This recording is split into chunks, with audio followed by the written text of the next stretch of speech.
রকমের মেলা বসতো। এখন এগুলো আপনারা দেখেন নাই তো, এখন এগুলো কোথায় গেছে, এগুলো হারায় গেছে।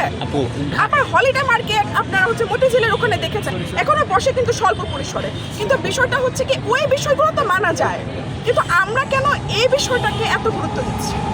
দেশে হকার বৃদ্ধি পাওয়া, অটোরিকশা বৃদ্ধি পাওয়া মানে হচ্ছে আমাদের কৃষি হুমকির মুখে। আপনি সবচেয়ে সহজভাবে চিন্তা করেন, যে লোকটা সকালে 5টার দিকে ঘুম থেকে উঠে কাদা মাটিতে খাবার খেয়ে না খেয়ে কাজ করে এবং 3 মাসে সে শস্য ফলায়, এবং সে সকাল 5টার দিকে যে সন্ধ্যা অবধি মানে সূর্য ডোবা অবধি কাজ করে, সেই লোকটার পরিশ্রম কতটুকু এবং সেই দিন শেষে কয় টাকা পায়? আর একটা হকার ঢাকা শহরে বসে তাদের ছেলে মেয়ে কয় টাকা পায় বলেন তো আপনারা? ওই পরিমাণ তো কষ্ট করতে হয় না।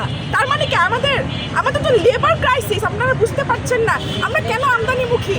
চালে আমরা কেন আমদানিমুখী? কেন আমরা গমে আমদানিমুখী? কেন আমরা এরকম একটা বিশ্রী চুক্তি করেছি আমেরিকার সাথে, যেখানে আমাদের নাকি আমেরিকা থেকে গম উৎপাদন, যেমন আমেরিকা গম উৎপাদন করে না কিন্তু ওই দেশ থেকে আমাদের গম নিয়ে আসতে হবে। মানে এমন একটা বিশ্রী অবস্থা।